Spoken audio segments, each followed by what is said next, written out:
talk about this. You're gonna love this if you understand what I mean.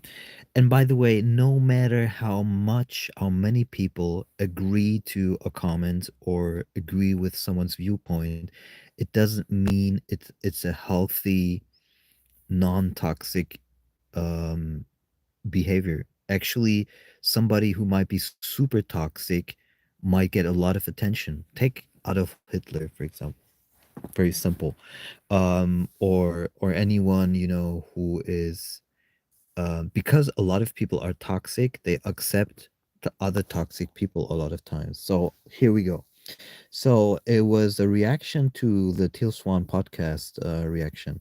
It was, I listened to Teal Swan, few videos, and some I agree, some I don't. However, this video, my video, is 100%. This is interesting because a generalization that says something is an absolute, especially if it's directed directly towards a person in a personal way towards me in my comments, is a toxic metaframe. It goes here. This video is 100%. 100%. There is no 99%. The video is 100% by an egoistic, super narcissistic person. It's hilarious. There's a massive toxic metaframe by this the truth always scary guy. And it just confirms how many spiritual people are toxic. I listened to Teal Swan a few videos and some I agree and some I don't. However, this video is 100% by an egoistic, super narcissistic person. It's hilarious. It's a very, very strong toxic metaframe. I'm guessing strong repression of sacral chakra, joy, and sexuality. And then others watch the comment and give it 4 likes. So for I guess it could be fake, but usually it's not unless someone really hates me. But so 4 people like this. So no matter how many people like it, it could be 5 million people who like this. It's very clear that this person is a toxic metaframer. 100% by an egoistic, narcissistic person. It's hilarious. And the thing is, just because you think that you're calling someone out as a narcissist or toxic or egoistic or whatever doesn't make it necessarily true. Because I'm the furthest from being a narcissist. um you could say I'm egoistic, but for that you have to understand what the ego is, because we use ego in a way that is also not very congruent all the time, and because ego is misunderstood. And I'm going to explain what the ego really is. A lot of people don't understand what the ego is, but because it's super easy to say you have a strong ego, get rid of your ego. What is the ego? So, and I can literally exactly explain what the ego is, and is totally misunderstood in the neo spiritual community. So 100% by an egoistic super narcissist person. The last I am is a narcissist, and for to understand what a narcissist is, you have to understand toxic metaframing. And if you don't understand toxic metaframing, you cannot talk about narcissism, because you just assume what it is, just like you assume what an ego is, but you don't really know. And this is what I'm on this channel. I'm going to totally decipher for anyone who wants to know what is a narcissist, what is it, what is ego, what is an egoistic person. All of these things, I'm going to totally annihilate the idea of a lot of people, what they think that the ego is, what a narcissist is, because they don't really truly understand it. You have to go really deep to understand it first, and then you can truly recognize it in another. And so just because he's pointing to me and saying, this is video is 100% done by an egoistic, super narcissistic person, it's hilarious, the that he doesn't understand, or she doesn't understand, that what she's actually doing is being extremely toxic in this comment, but she doesn't see it. So I say that's a toxic meta frame, and actually what narcissists do, you're talking about yourself. This is what I said in the comments. It's usually, it doesn't make sense to talk to a narcissist or toxic meta framer because they are not conscious enough to recognize their behavior. But I'm not really writing it to them because I'm super aware that they are not capable of seeing through their shit in their brain or in their energy system, but I'm writing it so other people that come in the comments can recognize what's really going on. And I'm literally telling you, the moment you understand toxic metaframing, you will see it everywhere in the comments. It's absolutely insane. Like it's literally, it's like red pill, blue pill. All these people are living in the matrix. They're not recognizing at all what they're doing. They're totally unconscious, but they think they're spiritual. And I give you the idea here. The name of this guy who was responding, 100% a guy. The truth always scary is um is the username, which means they're somehow spiritual. And then the other one that's also toxic metaframing, superluminal 360, sounds also kind of spiritual.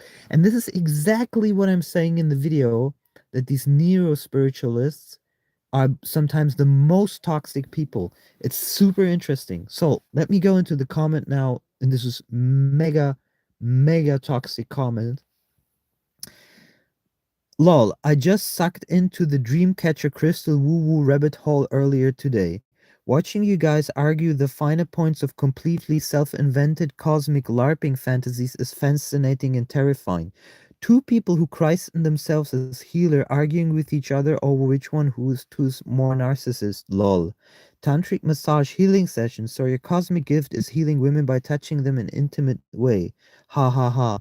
That's convenient. Out of all talents in the world, you happen to be born with that specific one. I'm just glad I've never heard of all this crap before, which means you all must be penetrating too far into the mainstream. Get over yourselves. Completely toxic metaframing there. Um, Doubting my talents because I'm doing it in a certain way. Um, and the thing is, it's super easy to judge. Think about all the raped and abused women that I've helped in my sessions, and people, because they have such a close-minded perspective, they don't recognize that healers in the tantra part are also needed, for example, that they do tremendous work if done correctly. But these are pseudo spiritual people. They're not really spiritually awakened. They're in their toxicity, and they've just picked up some shit in order to then toxic metaframe others. Oh, I'm so much better than you, and I know so much more, and because you're being triggered, you should look at your triggers, and you have a lot of work to do, and you are just doing this for your own benefit, the massages and all of this stuff, and self-invented cosmic LARPing, a lot of words which are just meant to put you down. I mean, look at what the comments are really supposed, what they're really trying to do. They're really trying to put me down. They're trying to say, if you shouldn't be that joyful, you shouldn't have that success, you shouldn't this, you shouldn't that. I'm going to try to put you down as much as I can, and I'm going to try to trigger you as much as I can. The good thing is, I don't give a fuck. I literally don't give a fuck. Actually, I'm using those comments to show people what toxic metaframing is. And trust me, if you want to learn about toxic metaframing and really understand what it is and really live a happy life, look at a lot of these comments. Not every comment is like that on under my videos, but a lot of them are. And you're literally going to enjoy the aha moment where you recognize what I'm talking about with toxic metaframing. Because as you learn it in my comments, like I said, a little bit, like 50% of the comments are toxic metaframing. So when when you start to recognize it in the comments, you will. And by the way, if you want to learn a bit more about toxic metaframing, just download my free book. It's a free book. It's called goldpill.me. It's in the description of my last videos. There's a link, and it's in English, and you will start to learn really how it works. They feel good when they do it. That's what I've noticed too. They're like trying to drink some joy by hurting others. They're not really feeling good. It's like a compromise. It's more like a compromise in the sense, let me see if I can It's basically making others responsible for the lack of joy that you have. It's more like an anger. It's like it's directed anger. It's like it's like a dog that is, just not in a good mood. I don't I wouldn't call it joy that they get joy from it. I think it's more like their sexual hierarchy aggression, they're just really blocked in the sacral chakra. They don't come into their joy, and so it's going to be interesting. And I think it's because I recognized toxic metaframing, last year, and was able to put a name to it. It seems how it's somehow my job, you could say. It's somehow my job to to turn the stones and show how many people are actually toxic metaframers, including in the spiritual community. And you're going to love the comments as they come out from all the people, because you will see how. And it's, one of the most fascinating things is how people get personally triggered. I mean, if Teal Swan writes me and we discuss, it's completely different. But it's interesting how many people get triggered by what other people are doing or saying about others. Like it's almost if I'm personally, attacking them in their core. It's fascinating to watch. Like, why would I care what anybody says, about anybody out there? Why would I personally care unless someone says it to me? It makes literally no sense. There's a lot of also psychosis and neurosis and a lot of mental problems out there. Yeah, exactly. It's like the football team mentality. Exactly. Yeah, absolutely. And it's, in my view, it's insanity. It's literally insane. I've actually, a friend of mine just wrote it to me this morning or yesterday. It's insane how you could identify so much with something external, like a football team or something or whatever, and then be massively, like, personally feel personally attacked by what happens to your football team or something. It's totally insane. It's real, literally insanity.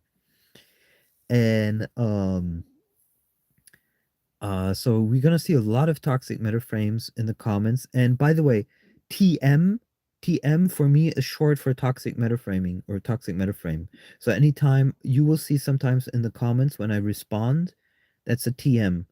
Um and in the book you can, I'm gonna have to make the next version of the book, and I'm gonna try to explain it a little bit more in detail, give a lot of examples, for people to understand. But if I pick it out, I mean, this comment, for example, is full of toxic metaframes, so it's hard to pick one out.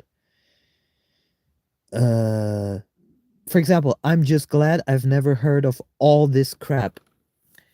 To say about some person that all they're saying is crap is a massive toxic metaframe. Uh, and usually toxic metaframes are are are kind of like, or very often they try to discredit the other person in its entirety. You're totally dumb. You never will have success. You suck. It's that those kind of things. By the way, again, the opposite of toxic metaframing is compliments. And once you catch yourself doing toxic metaframing in a relationship, you should really consider whether you truly love that person, because toxic metaframing is never love. Never.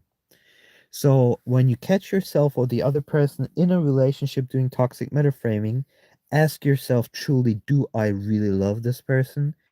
And if yes, why am I toxic metaframing them? Then you have to ask yourself, am I in my joy? am I in my sexuality, or do I project that the other person is responsible for my lack of joy and sexuality? And this is super important, because if two people, very conscious people, come together and they understand toxic metaframing in a relationship, they can turn a toxic relationship into a beautiful relationship if both are super conscious. But most of the time, if you're constantly toxic metaframing your partner, you're usually not really in love. You might believe that you're in love, but you're not, because you're actually hurting the other person's psychoenergetic field, and you want them to suffer. That's not love. Um, so we should talk about more about toxic metaframing within relationships and how to turn them around. Um, but both must be super conscious. If they're not, then it won't work. But we'll talk about it another time.